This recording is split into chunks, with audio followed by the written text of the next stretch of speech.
Welcome, guys, to How the Frack We Got Here, a show that takes the news and events of the week and try to make sense out of it all. I'm your host, the most Will Buchanan, and on this show, we simply are all about the facts. There are plenty of news stations out there that simply want to do anything short but inform you. Here at How the Frack We Got Here, that's all we believe in. We go up to the left, we go up to the right, we go up to the middle of independence, we go after all sides because there's more than one side of a story to everything. And you need to know it all in order to actually formulate your own opinion. And that's what we try to do here at How the Frack We Got Here. Thanks for listening, and hold on. It's going to be fun. All right, guys. Today's date, December 18th, 2024, and this is How the Frack We Got Here. I'm your host, the most Will Buchanan on How the Frack We Got Here. We do take the events of the week, try to make sense of it all. Before we get started, guys, let you know that we are a news podcast. We pride ourselves on doing research from most reputable sites with award-winning journalism. We do not do sensational news like Fox News, The Blaze, Daily Beast, where extreme, letter stream, right? You get your views from. We simply give you the facts, nothing more. At the same time, we do watch our language, but sometimes words do fly. At the same time, guys, we do show some news with videos that might be too graphic for young viewers. So viewer discretion is advised. Aside from that, welcome. So, this is the last How the Frack We Got Here before the end of 2024. So before we do get started, guys, I do like to say thank you that have all stuck with us for another year as we tried to do our best to give you the news as well as be keeping you informed. If you are informed, then our mission has been successful. But with that being said, I do want to start with a line of BS for all you red hat MAGA people, because we told you he was full of it. We told you he couldn't do it. You still voted for him anyway. And what did he say now that he knows he is White House bound on grocery prices? Like Trump victory lap on Wall Street. Ringing the opening bell at the New York Stock Exchange after being named Time Magazine's Person of the Year. But just days after sharing this assessment about the election with NBC's Kristen Welker. I went on groceries. It's a very simple word, groceries. In his interview with Time, the president-elect backed off his central campaign promise to lower prices for consumers, including on groceries, saying, look, they got them up. I'd like to bring them down. It's hard to bring things down once they're up. You know, it's very hard, but I think that they will. I think that energy is going to bring them down. I think a better supply chain is going to bring them down. Throughout the campaign, Trump repeatedly vowed lower prices.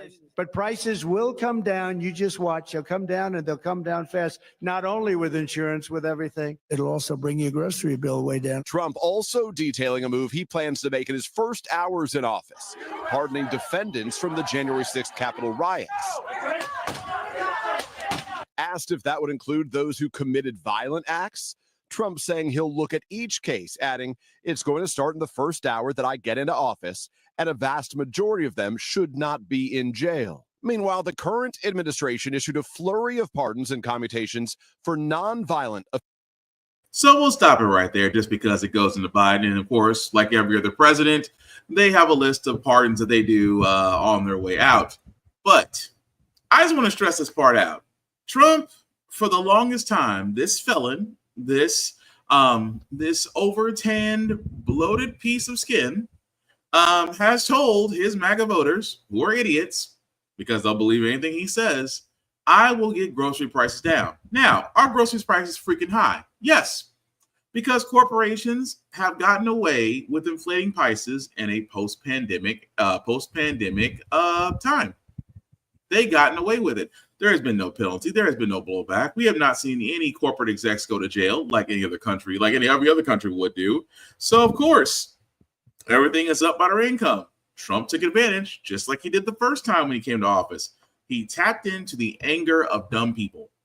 I hate to say that. He tapped into the anger of dumb and gullible people because he sat there and said, oh, we're going to get these prices down. We're going to institute tariffs. We're going to bring back American production. We're going to do all of these things.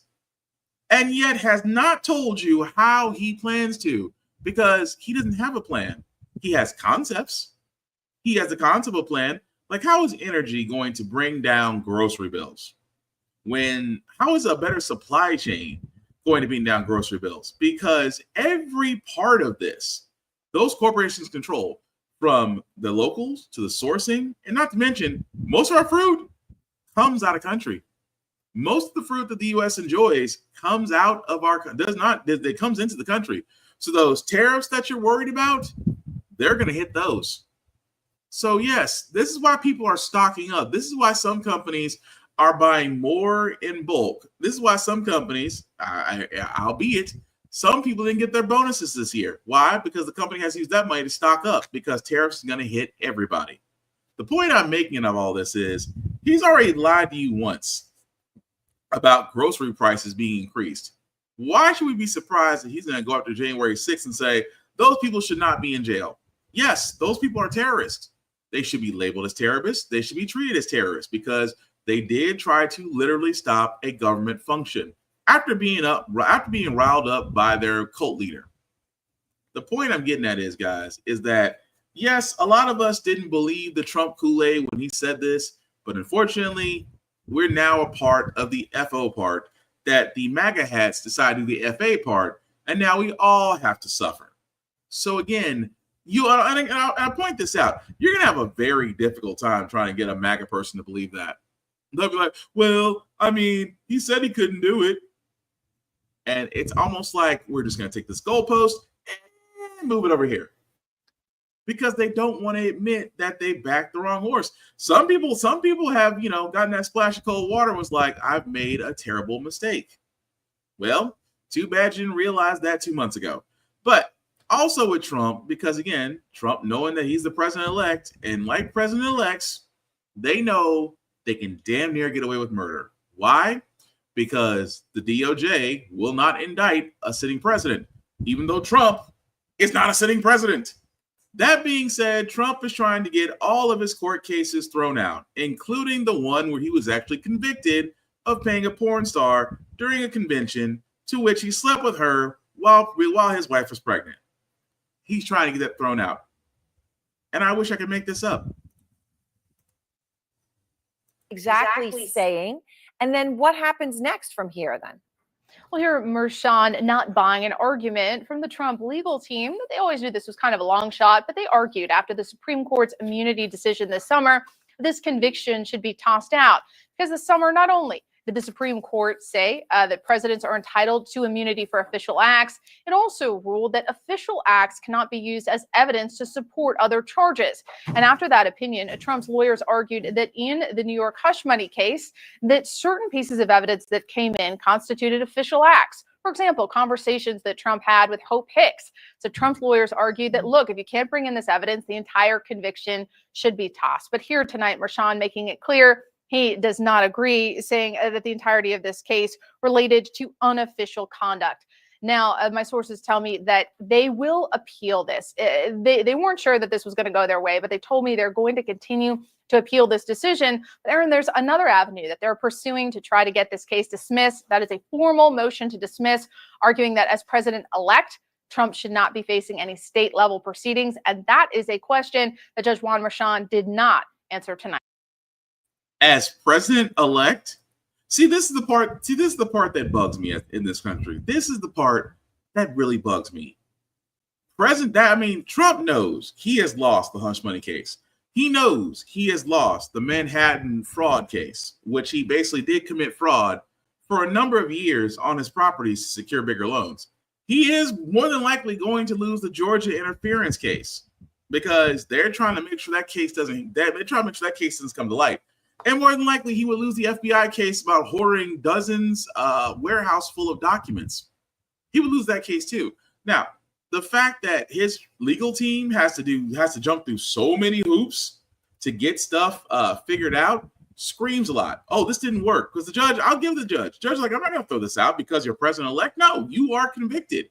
You are a felon. This is not going away, and I commend the judge for that. At the same time, I wish that the DOJ would change its opinion on indicting sitting presidents. I wish it would change its opinions because we keep saying no man is above the law, not even the president. Okay, cool. So if this man committed acts, he should be tried. Trump has committed acts. He should be tried and sentenced. What the frack are we waiting on? Because, he's president-elect, so it would interrupt proceedings. what are we really saying to America? When you're president, you pretty much have a pass on everything? Because we know earlier this year, the Supreme Court had ruled that some acts as a president have immunity, to which Trump was like, which Trump forgets all the acts that he has cases for were all before he was president. So immunity doesn't apply. But the way this government works and the way our DOJ works, I just have to ask, why in the world are we not pushing for actual litigation against Trump? What is it about this man that somehow evades everything, and yet every other case, if he wasn't Trump, if he wasn't president, would be the fast food of judicial proceedings?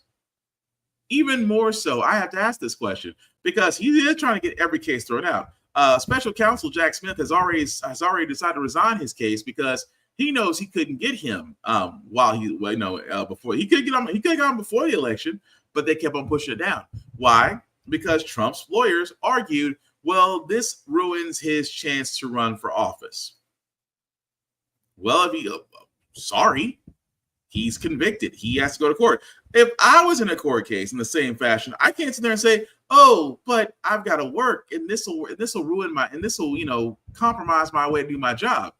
Is the judge going to sit there and say, oh, well, we can't have that. Go to work. We'll just have to work around your schedule. Shh. That judge will sit there and say, F your job unless you want to stay out of jail. So again, why is Trump different? And all I can sit there and say is the system that is in place with our government, and this is not a tinfoil conspiracy statement. The system that is designed, that is currently working right now, protects Trump in the same sense it's protecting the CEO that was unalived. Same system. Because when you have money and you have status, or you just happen to be in the know, you're covered. Everybody else, freaking good luck. But also another thing that's been thrown out, Matt Gaetz, was about to be Attorney General. Thank God that didn't happen. The ethics report, the report that the House Ethics Committee wants to put out, has voted to release it. Here's my question before I play this. Why is this not going to the Department of Justice? NBC News Capitol Hill correspondent Ryan Nobles joins us now with more. Ryan, so when could this report actually be released to the public? And what are your sources saying about the committee's decision to make it public? Because a lot of people thought this would not happen. Yeah, I was among them, to be honest with you, Alice. And this came as quite a shock that the House Ethics Committee decided to reverse course and vote to release the report. We think it could come out as soon as the House gets set to leave for the holiday break. So it could happen as soon as tomorrow, maybe Friday, the weekend at the latest. And we do know that there was quite a bit of deliberation between Republicans and Democrats on this panel. They were weighing whether or not it was appropriate for the committee to release the report, despite the fact that Gaetz was no longer a member of Congress and they didn't officially have jurisdiction over him as a private citizen. But it was something that the committee pointed to as there is some precedent to this. They have released reports like this before, but already members of Congress are concerned about the precedent that this could potentially set, and that there could be many reports just like this that could be released in the future, perhaps as a result of a political vendetta. Allison and Kate. And Ryan, Gaetz posted a lengthy statement on social media responding to this news today. What did he say? Yeah, he seemed prepared for this report to be released. He's been fighting its release for quite some time. It may be part of the reason that he resigned from Congress to begin with. He said in a lengthy statement on X, he said, the House Ethics Committee will reportedly post a report online that I've had no opportunity to debate or rebut as a former member of the body. I never had sexual contact with someone under 18, and any claim that I would have been destroyed in court, which is why no such claim has ever made it to court. A couple things to point out about this statement. He was given the opportunity to testify and cooperate with the investigation. At one point, he decided he was no longer going to do that. And even though the Justice Department did investigate this and chose not to file charges, he was never fully exonerated of the accusations. So that part, the Department of Justice could have pursued this and chose not to. Why?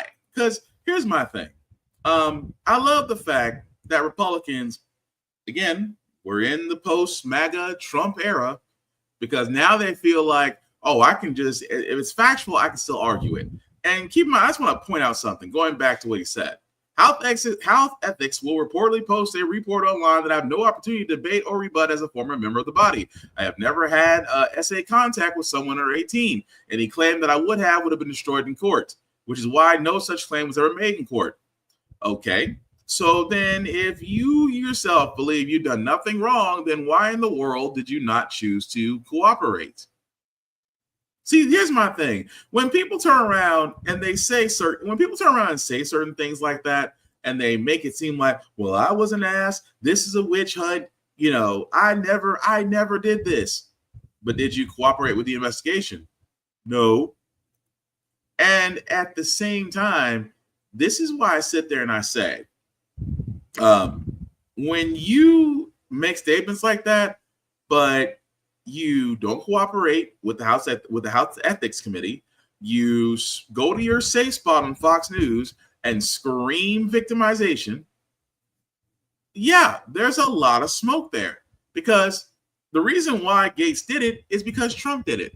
Trump turned around and everything Trump said was a witch hunt. This is a witch hunt. They're just trying to get me. They're just trying to get me. At the same time, did he go running? Where did he go running to state his case? Fox News. He went to that joke of a reality network television network trying to pretend to play a news station, news anchor. At the same time, Gates is doing the same thing.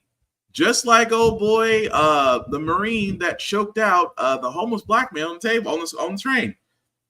Now he's the victim, because if he didn't let go, what would have happened with that man's back still turned to him?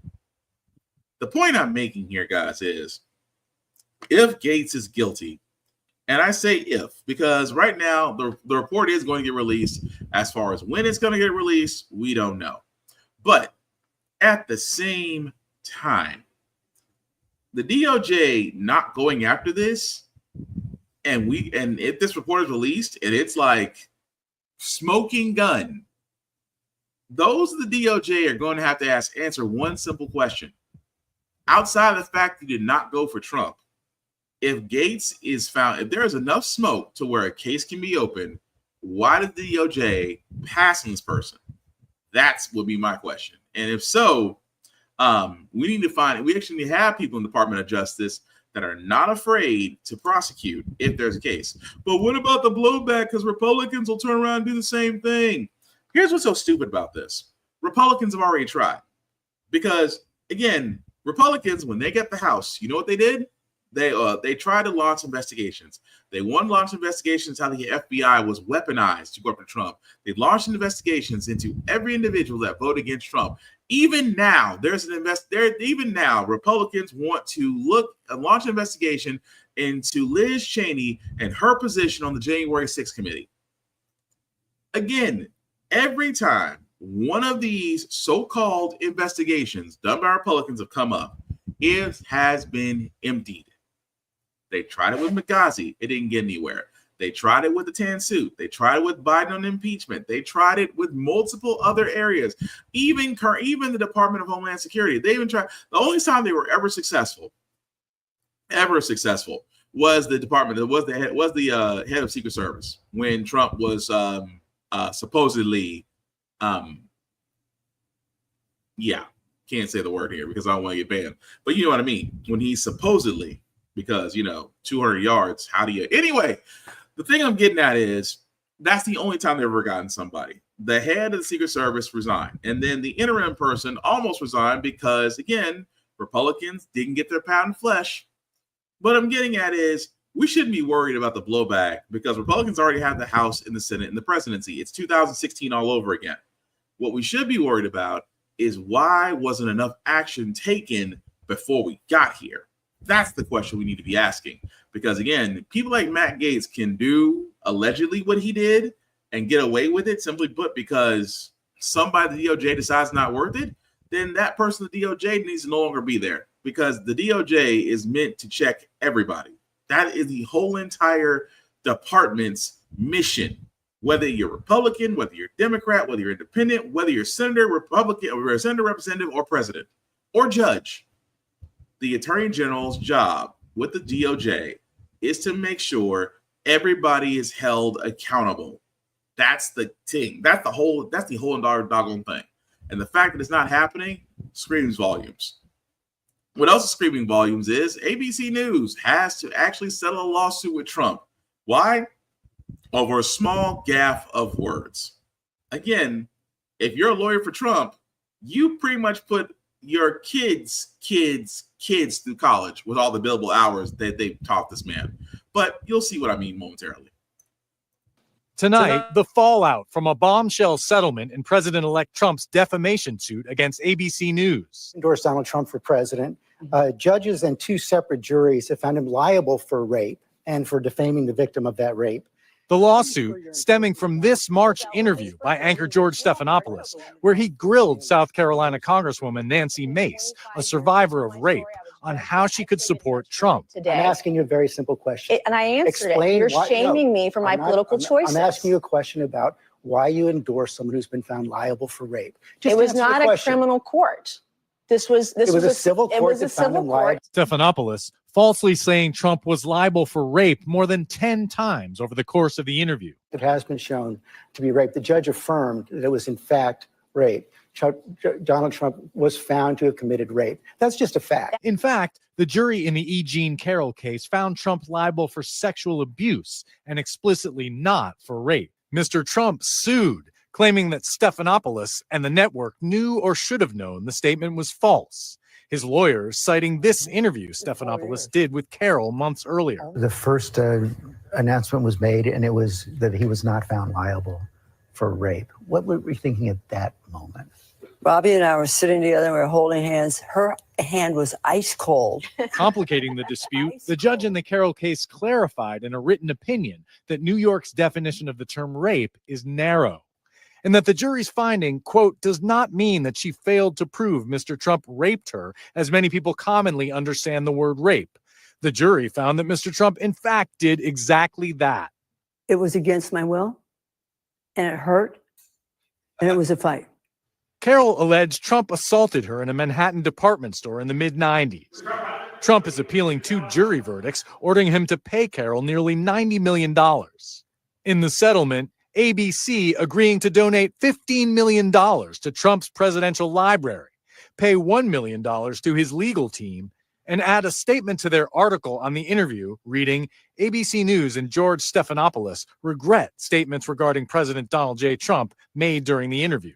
In a statement, the network saying, "We are pleased that the parties have reached an agreement to dismiss the lawsuit on the terms in the court filing."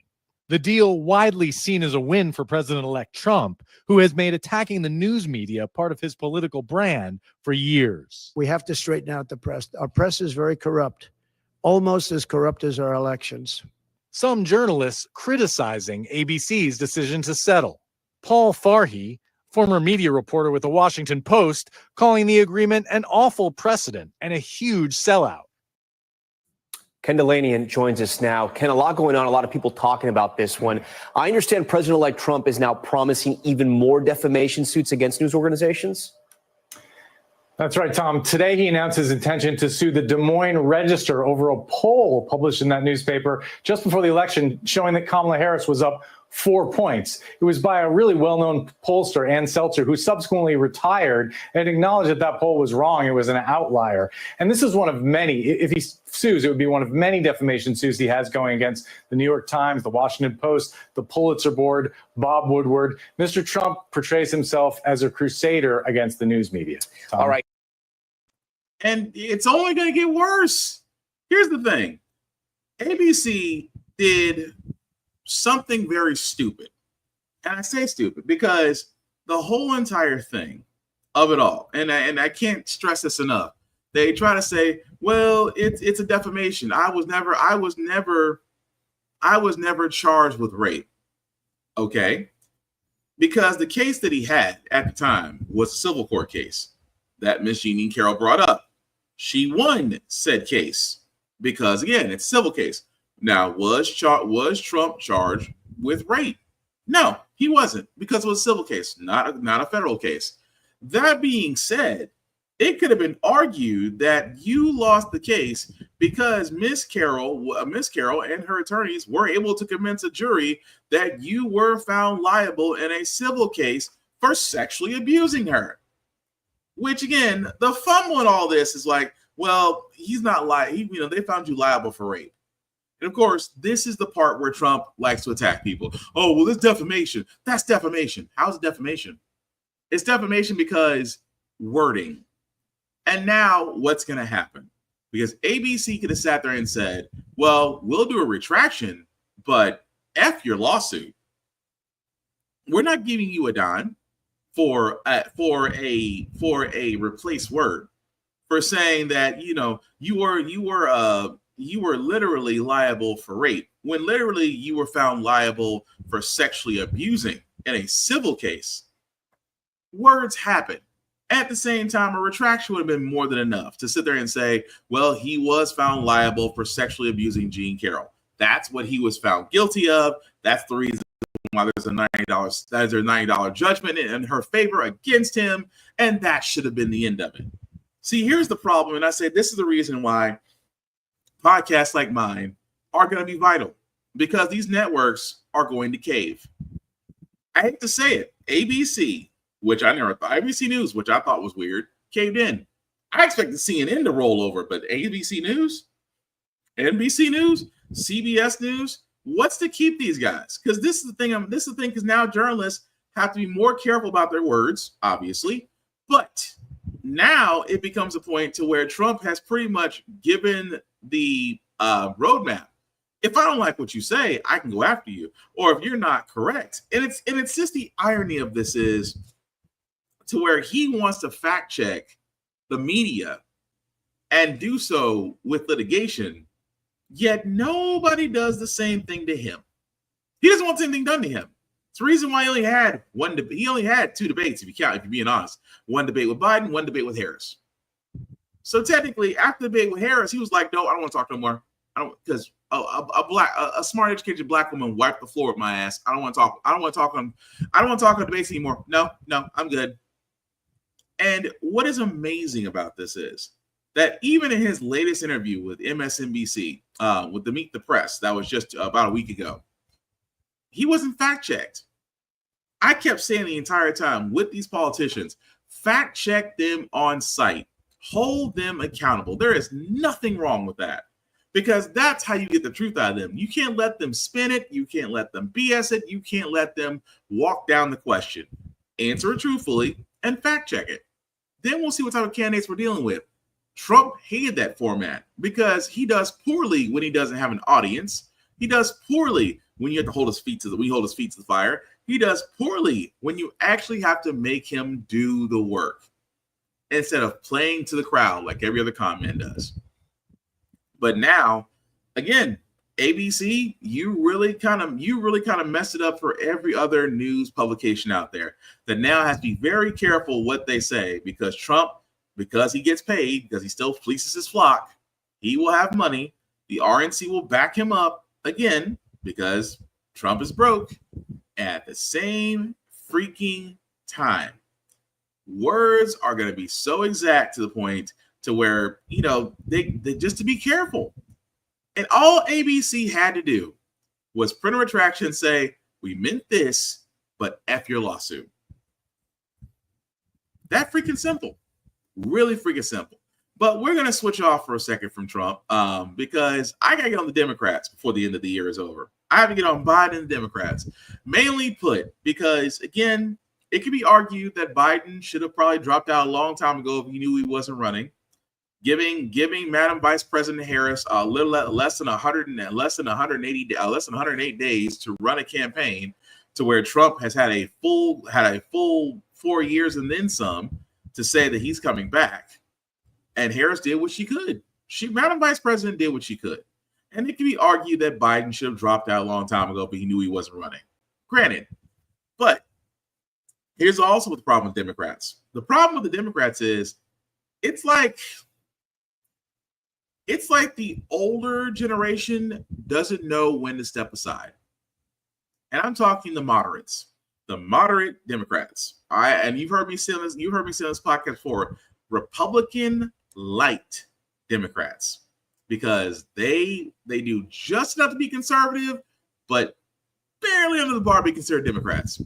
Pelosi's one, Schumer's one, even Biden. Biden is a modern Dem, and I can't stand it because they've really had, during their time, they had the House. You had a reconciliation in the Senate.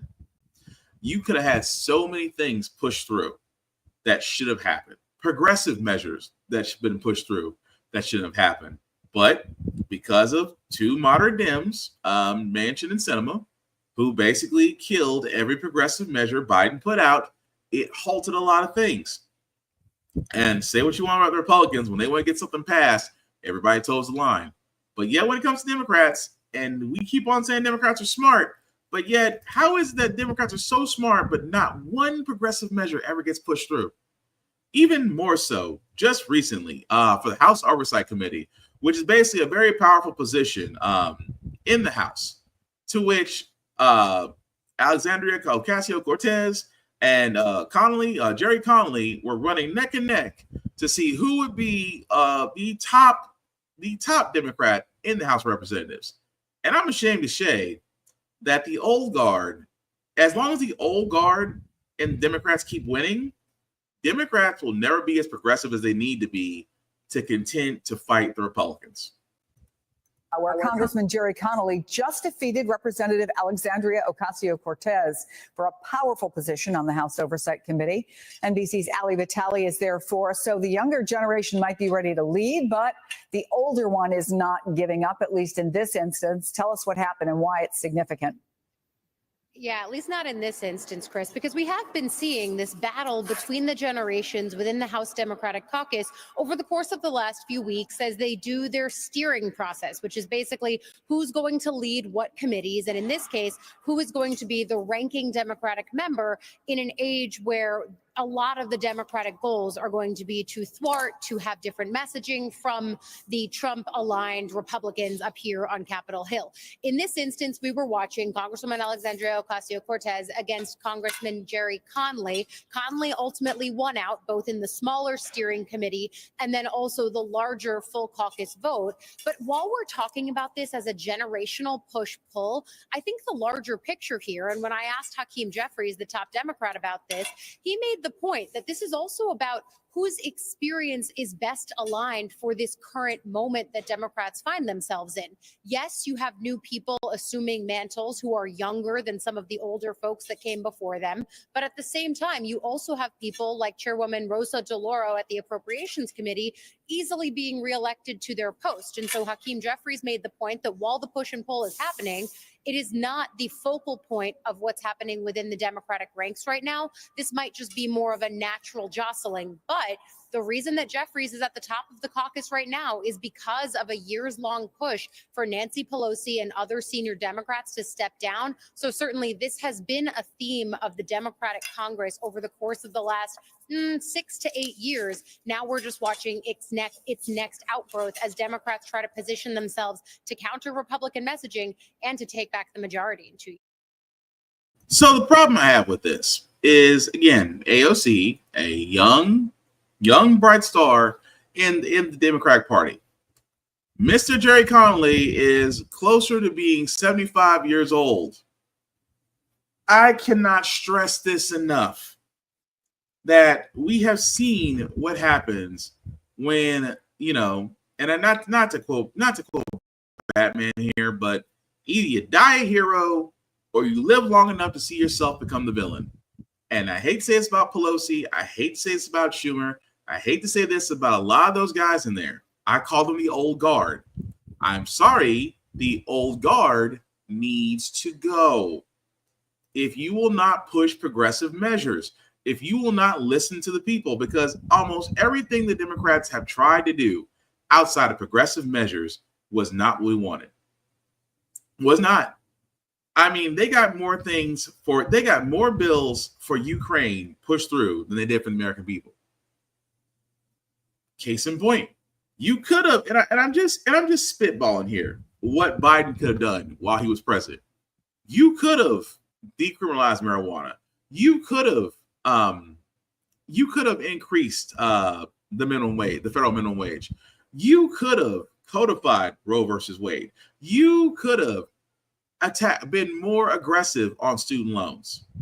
This whole pitter posh about, well, you got to pay some bills, whereas no, nobody in this income environment can really pay something of that nature because it keeps going to interest. It never ends. That's what it's designed. It's predatory lending.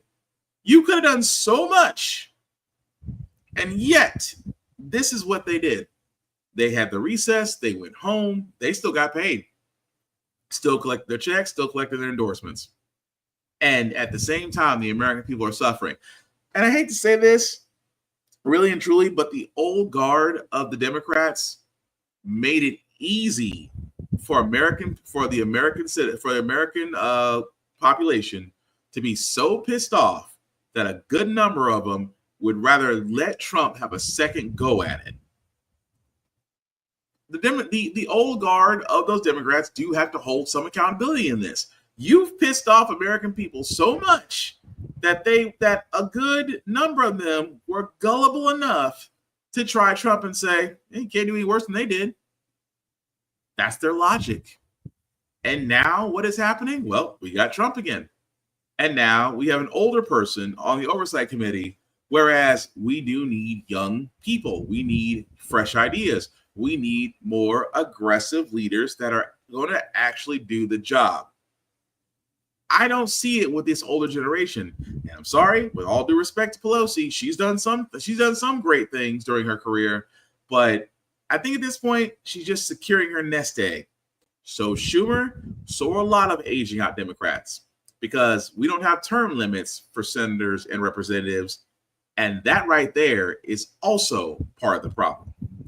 But moving right along, guys, I wanted to cover this as well, because unfortunately, during the holiday season, just 48 hours old, we had another school shooting.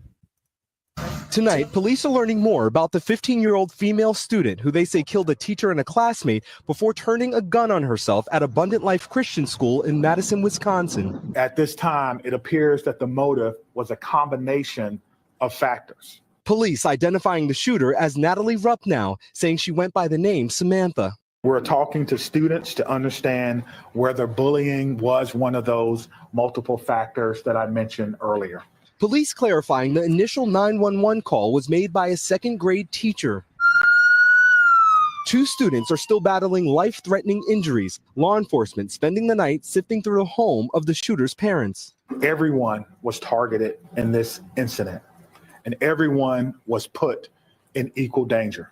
Investigators looking into how the 15-year-old accessed the handgun used in Monday's shooting, spending hours interviewing her father, and looking into her social media footprint, with detectives scrambling to verify a document circulating online purported to be from the shooter. The process for doing that is looking at original documents that may have been taken from the suspect's home, looking at information that may be on laptops. The community left reeling.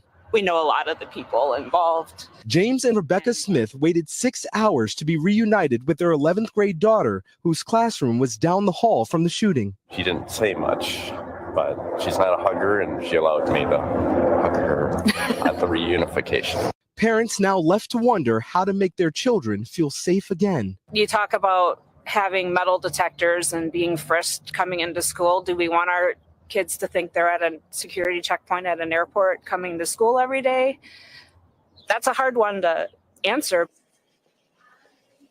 And multiple vigils are scheduled across Madison tonight. But as the community tries to grieve, police say numerous schools across the area were targeted by false threats. Lester? All right. Well, again, we can go down this entire listing of, and we've been down this road before. We've covered school shootings that have actually occurred on this podcast. And right now, we just need to wait. Of course, you know the shooter was a 15-year-old student that was going there that decided to unalive herself. But details will come out. Was she bullied? Did she have access to firearms? All that's going to come out. But what the one thing I wanted to take from this was that the parent at the end saying, well, do we want our kids to be patted down and going through metal detectors as a way of going to school now? I realized a long time ago with Sandy Hook that the government would rather give more protection to a firearm than they would an actual young child going to school. I have accepted that fact, because if we did institute stricter gun laws, if we did institute stricter penalties for guns, for your gun being involved in a crime, if we did all these things, will the world be different? Yes. But different stuff's out there. Hey guys, what's going on, man? Appreciate you watching.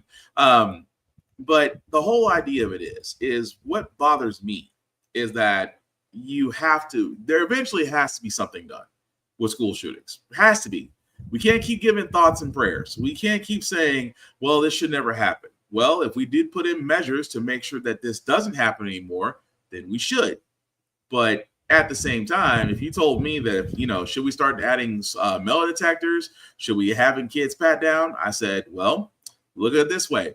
Either you figure out how that kid got a hold of a firearm, which again, we've covered the part of the on this podcast, whether it's through family, whether it's through purchasing or ghost gun kits, we'll find out eventually. But eventually, something has to be done. But speaking of something that has to be done, Luigi Mangione, because again, we got to talk about him, did get charged, but also a interesting charge I want to talk about once this video plays. The CEO murder case just in tonight, a grand jury in New York City has now indicted Luigi Mangione on first and second degree murder charges, calling it an act of terror. The DA calling it a frightening, well-planned, targeted murder. Authorities say it was intended to cause terror. Tonight, Mangione remains jailed in Pennsylvania, where he was arrested. He's due in court on Thursday. His newly hired lawyer now says she expects he will agree to waive extradition and return to New York to face these charges. That could happen in days. We're also learning tonight about the phone call from authorities to Mangione's mother, just days after these surveillance images were first seen by the country. Authorities today saying that mother did not rule out her son. ABC senior investigative correspondent Aaron Katersky leading us off right here in New York. Tonight, nearly 2 weeks after the chief executive of United Healthcare was gunned down outside a Manhattan hotel and left to die on the sidewalk, a grand jury indicted Luigi Mangione, charging him with killing Brian Thompson in furtherance of terrorism. In the middle of Midtown, the beginning of a busy day, tourists, commuters, business people, the intent was to sow terror. The 26-year-old Ivy League graduate is now charged with first and second degree murder for the high-profile hit. This was a frightening, well-planned, targeted murder that was intended to cause shock and attention and intimidation. For the first time today, the NYPD detailed how detectives first spoke to Mangione's mother 3 days after the shooting. She had reported him missing in November to police in San Francisco. As soon as they saw the wanted poster, they called New York. When investigators reached Mangione's mother, she did not rule out her son could be the killer. They had a conversation where she didn't indicate that it was her son in the photograph, but she said it might be something that she could see him doing.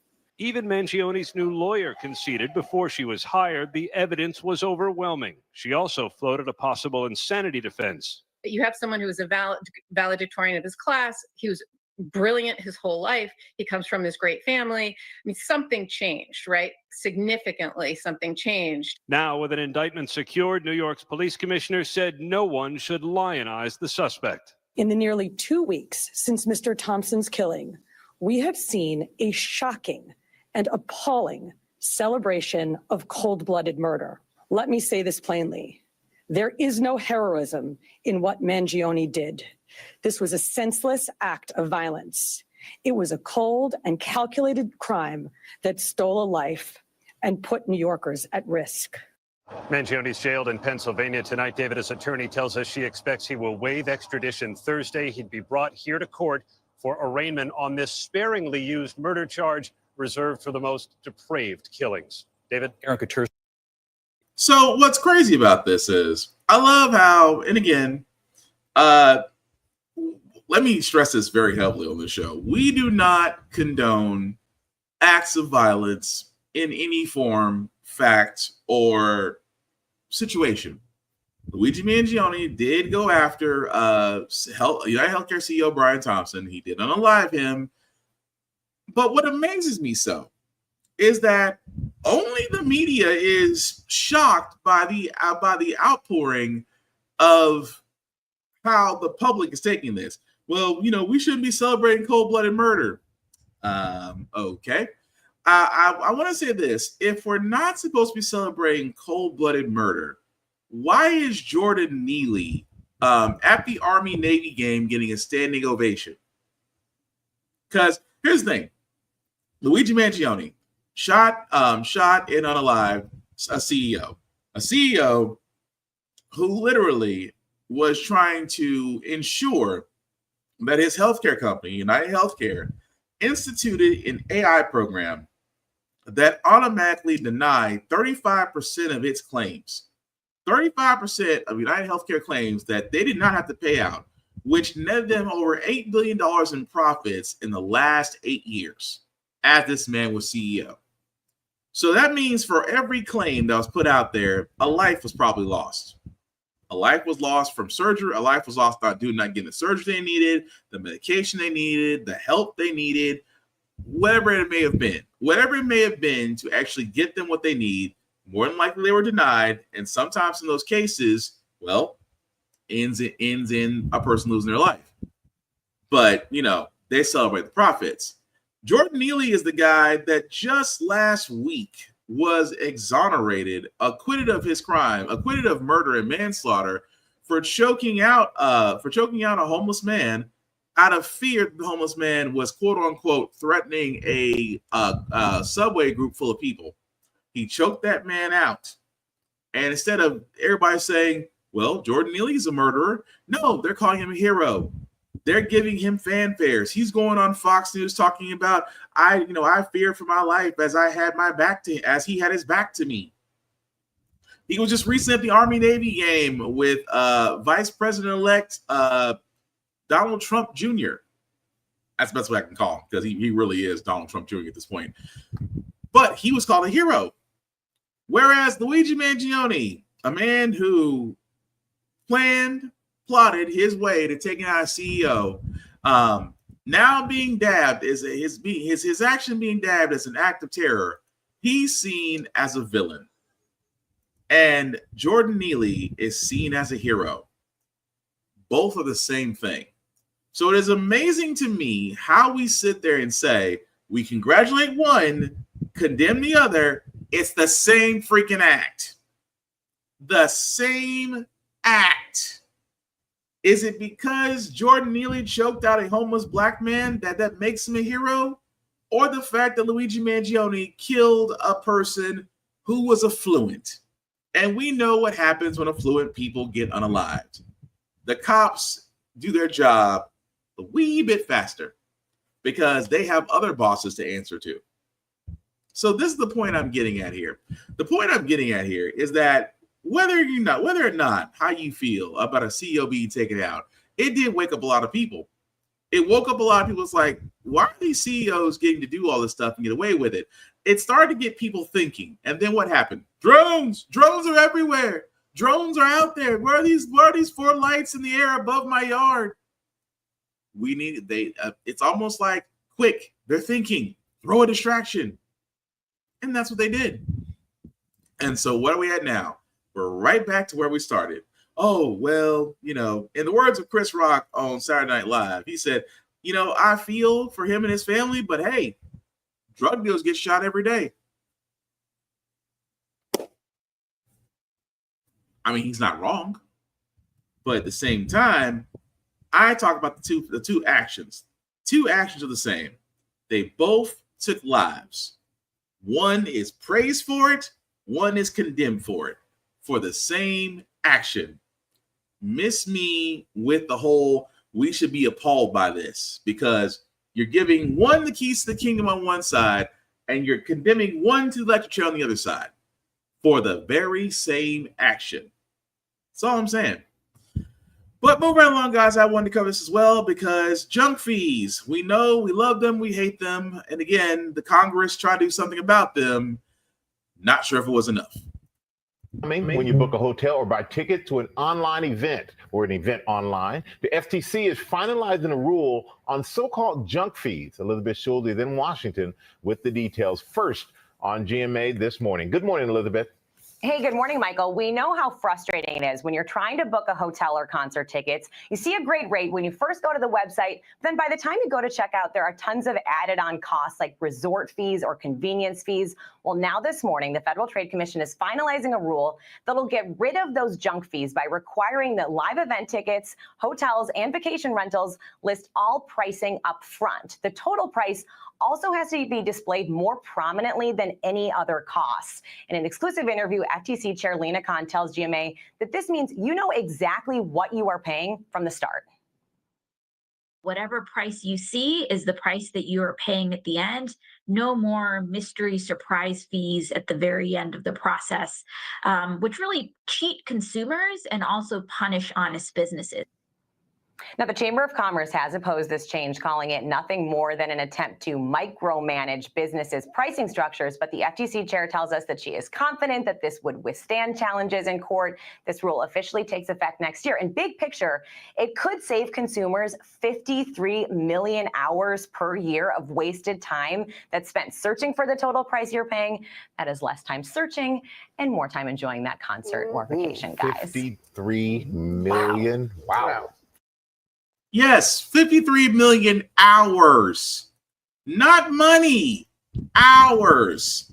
Because here's what they're basically saying, folks. What they're basically saying, and I feel for this because Biden tried to go after junk fees. We see junk fees with concerts, with Ticketmaster, Live Nation. You see junk fees in hotel resorts. You see junk fees in airlines. You see junk fees in almost every form of luxury resorts, travel, things of that nature. So when Biden wanted to take on junk fees, he was like, well, I think we need to get rid of them. Okay, cool. Ban them. What did the FTC do? Oh, well, we're just going to you guys are just going to make them just a little bit more obvious. Whereas, people don't want to get sticker shock when they're paying at the end. If you've ever bought anything off a site like Ticketmaster or StubHub, you'll know what I mean. Or if you've ever tried to book a resort at a very spot like Las Vegas, the Caribbean, things of that nature, they all have fees on top, resort fees, service fee. I put this in here because it is a fee kind of fee. They put those fees on there. And you as a consumer, if you want to go to this concert, take this flight, go stay at this hotel, you have to pay that fee. And for what? For these companies to nickel and dime you, because I'm gonna be honest with you, I love concerts, but I haven't been to one because concert prices are just too goddamn high. And instead of our government saying, you know what, let's outright ban them, they turn around and say, no, that's fine. It's almost the same thing. It's like having a bank accounts that have I forgot what they call them. I could probably call them off the bat. When you have no money, withdrawal fees. When you basically have no money in your account. And they want to hit you with a non-sufficient funds. And I always thought this was funny. That how in the world can banks come back and say, hey, you didn't have this money in your account. You didn't have this money in your account. So we're going to basically charge you for it. And I'm just like, that's the part I've never understood. That these NSF fees they can charge you for, and then on top of that, still charge you for the money that you use. That right there is junk fee, and banks have been getting around it. Biden was supposed to say, "Well, we're going to do something about it." Well, now they capped them at $5, or some banks done without them completely. The point I'm getting at here, guys, is junk fees will never go away because, again, these corporations have figured out lobby Congress, and now that you're in a Trump Congress, you're about to get everything that you want. So forgive me if you say $53 million hours of searching, when we should be saving Americans $53 million of their own money just to go to a concert or go somewhere, which is getting more exceedingly hard to do by the day. Also, Amazon, guys, if you're trying to order Amazon this close to Christmas and wondering why your packages are going to be delayed, well, because there is a strike, possibly.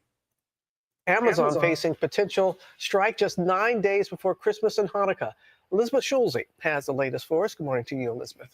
Hey, good morning to you, Robin. The threat of this strike comes during the mad dash to deliver all of those holiday gifts. The Teamsters Union says that it gave Amazon a deadline of yesterday, December 15th, to come to the bargaining table over new contract terms for more than 5,000 workers at 2 of its warehouses in New York. The union writing in a statement, Amazon is pushing its workers closer to the picket line by failing to address concerns about low wages and dangerous working conditions.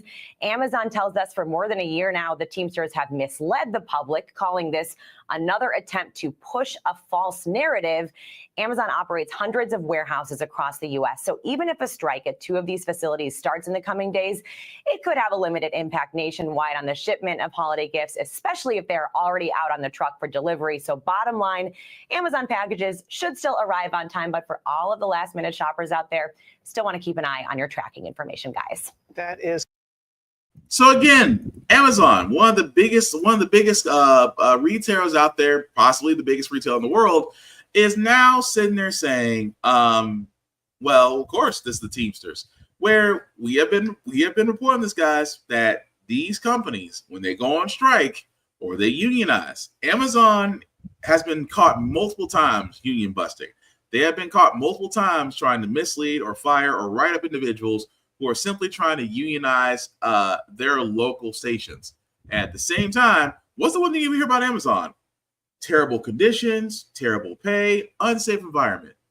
If you've ever worked at Amazon or ever worked in an Amazon factory or ever been an Amazon driver, there is some BS. I can tell you that off the bat because they follow an algorithm. An algorithm tells them, hey, this should be able to be done by a human, even though it's a computer telling them that it can be done. And at the same time, these workers have quotas that sometimes can be missed. Bathroom breaks, food breaks that they have them either work through or bulldoze through. But it's amazing Amazon is saying, well, this is just a sham. This isn't really happening.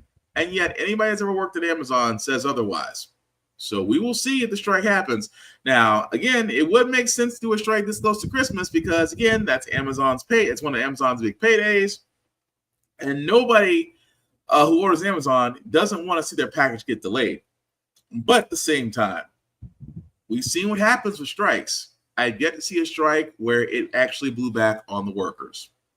Usually they get what they want and then some. But we'll definitely check on that. So a couple of more quick news before we get to our feel good news segment, because again, I said I was going to lay off Trump. I have to come back to him. He has picked Herschel Walker for ambassador to the Bahamas.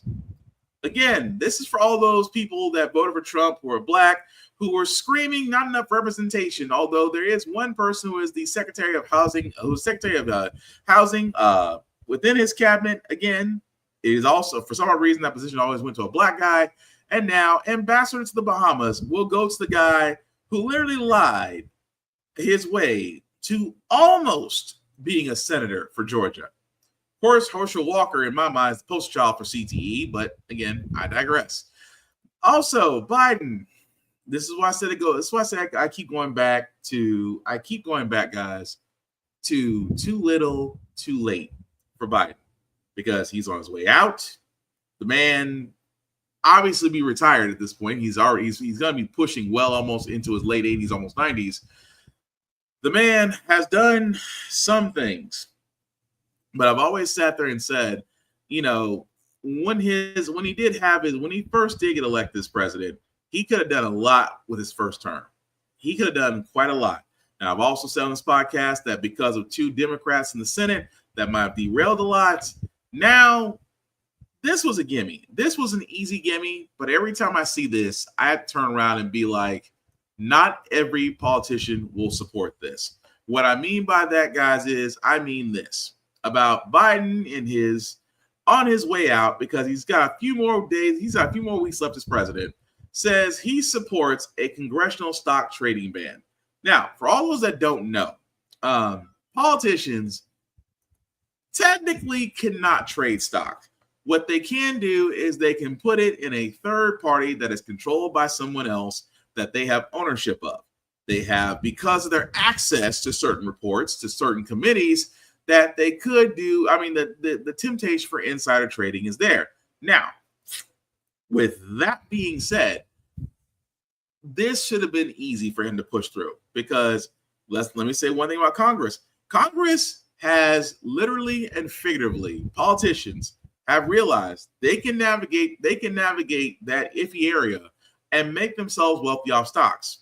Because let's be honest, you're connected to that information, you'll get faster than the American public will. And at the same time, the temptation is great. Now, here's the thing I want to point out, because this isn't the only time that a ban on stocks has been brought up, because it is amazing to me that every time a congressional stock ban is brought up, both sides are quiet. Both. And I say both because Republicans don't want to touch it. Democrats don't want to touch it because they're both getting what they want from it. Now, some people argue, well, they're putting in a third-party blind trust. People are taking care of it for them, but they're still benefiting from it. And who's not to say that somehow, some way, information doesn't get passed? So, Biden could have moved forward with this and said, we want to hold Congress more accountable. Let's send them there for what they're there for, not for what they can get out of it. He could have made that his platform, but he didn't. And now the fact that he's like, I think it'd be a good idea. Well, no offense, Mr. Biden. No offense, President Biden. You're kind of like that guy that's on his last couple of days before he gets his eternal PTO. You can say it's a nice idea, but will you do anything? Probably not. Also, at the same time, guys, this is also another one where, again, he talked about this during his campaign, and we got something out of it, but not everything. His plan B for student loan forgiveness is to move this to the Office of Management and Budget for review, to where, if approved, they can start canceling or reducing student loans.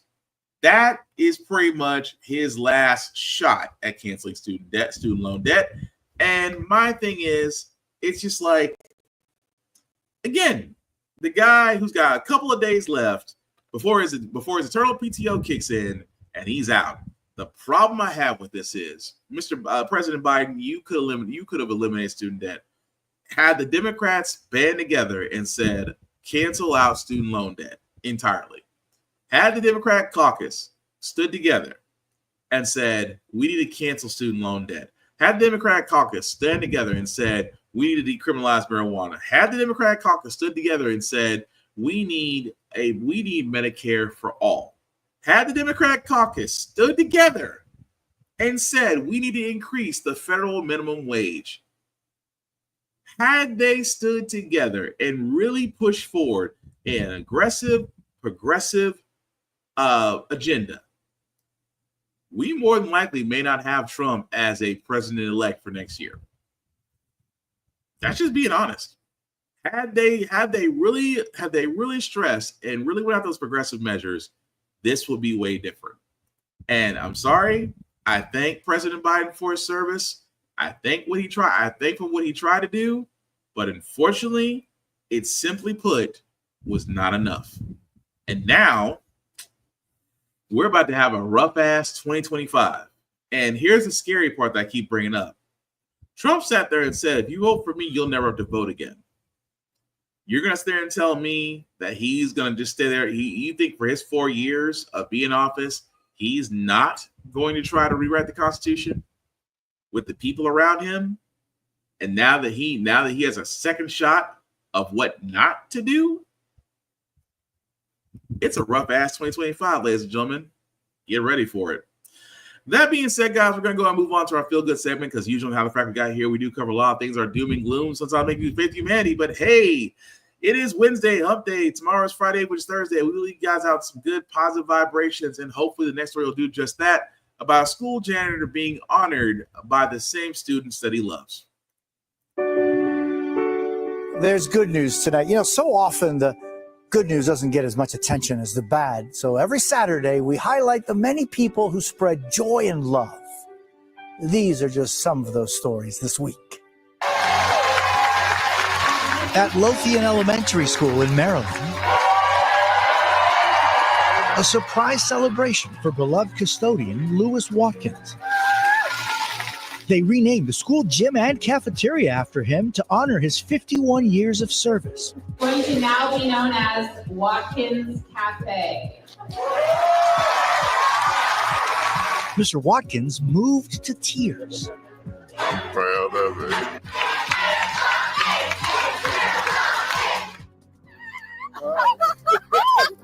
In Texas, it wasn't Santa, but another legend spreading joy. I have a gift for you, $500. Basketball superstar Shaquille O'Neal giving out $500 gift cards at a Texas J.C. Penney. $500 gift card, brother. Merry Christmas. Shocking shoppers Laura and Wendell Garrett. But that money, the Garretts are paying it forward, giving every cent to a favorite charity helping those in need. It didn't even dawn on us to buy anything for ourselves. We're just going to bless others. There's people close around you that are struggling, that need just a little bit of help, that would make the world of difference to you.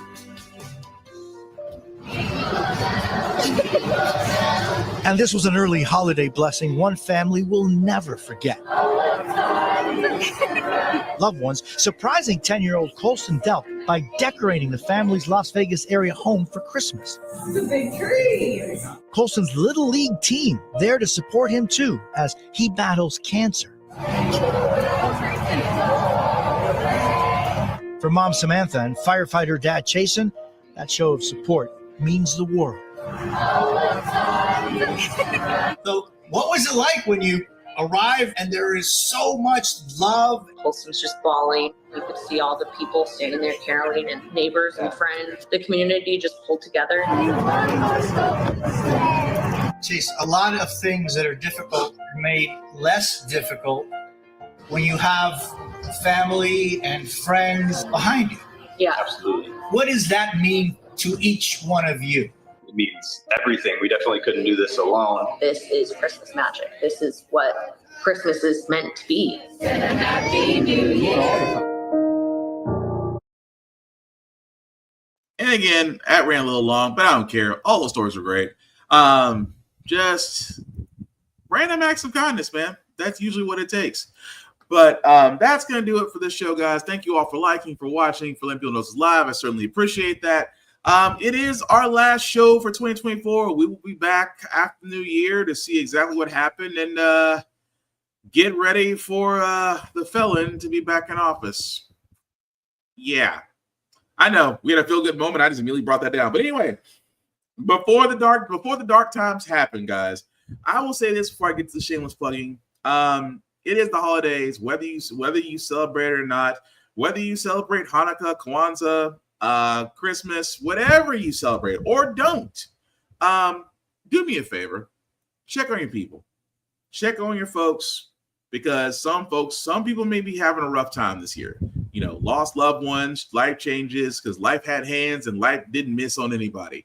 But if you can, check on your people, say hi, hello, say a text, pull up on them, just see how they're doing, because you'll be surprised.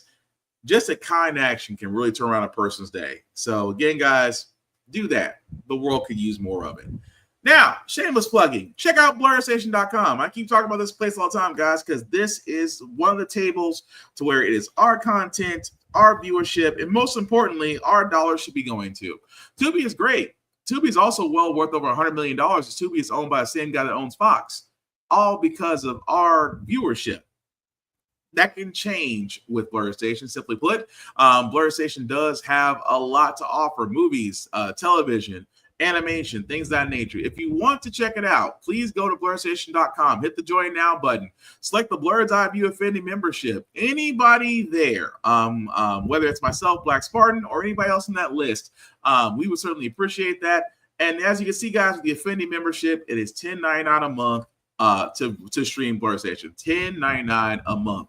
At 36 months of paying $10.99 a month, guys, you do get the option to own a piece of Blur Station. And I can tell you without a doubt, those promissory notes are definitely going out, and some have received them already. So definitely check out Blur Station, guys. Again, it is one of the vehicles that is for us, by us, to where our dollars should be going to. Also, check out alwayspressrecord.com or APR TV on the apps. Why? Because a show like How the Frack We Got Here is on there, to where you can see every show that I've ever done and never miss anything, along with other shows out there. that can also pique your interest. Again, it can be seen at alwayspressrecord.com or APR TV on smart TVs apps or on your desktop. And again, guys, another vehicle to where our viewership, our content, and most importantly, our dollars can go to. And also run for office. Now, guys, you've heard me say this multiple times. This is how the MAGAs, how Moms for Liberty, how the Republican Party did it. They didn't start at the federal level. They started at the ground level and immediately worked their way up. How do you do that? Run for office can help you. If you feel the call to be a public servant, whether locally or federally, you can definitely put in your address here. And this site can show you how to get on the ballot, how to run for office, and hopefully win. But again, guys, in the future, because I know it's going to be rough for 2025 and forward, it's going to be rough. But you can act, you can be a part of it, you can make a change, you can make a difference, and runforoffice.org can definitely help you with that. As for myself, guys, you can find me, Black_Spartan615 on the socials. The website at the bottom, I should set the link at the bottom. I'll just make that a little bit bigger. If you copy and paste that link into your browser, take the link to this YouTube and Facebook groups for all of our podcasts. Like, share, follow, subscribe. Because, guys, a like and a share and follow costs nothing. It means everything. And we simply put cannot do this without you. At the same time, guys, again, thank you all for another year of sticking with us. Thank you all for the comments, for the shares, for letting me know that you watch the show, whether it's in the U.S. or any other country. We certainly appreciate you all because the mission here at How the Frack We Got Here is to simply inform. We are trying to go beyond the limitations of what media networks can say or do. We will definitely give our opinions, but we'll do our opinions from a logical standpoint. And at the same time, guys, hopefully encourage you to go out there and do the same thing. And like I said, guys, we will be back here after New Year's in 2025 to cover all the insanity that is bound to ensue.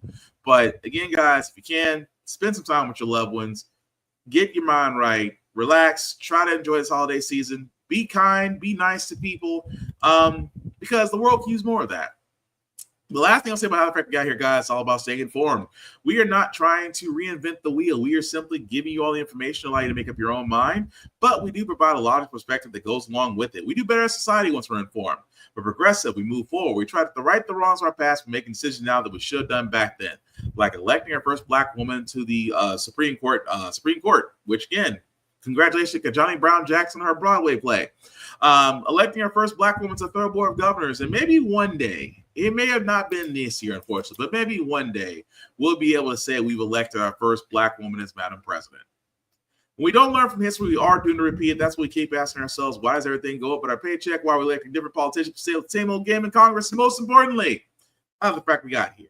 Thank you all for watching, guys. Please take care of yourselves and each other, and we will get through this. Peace.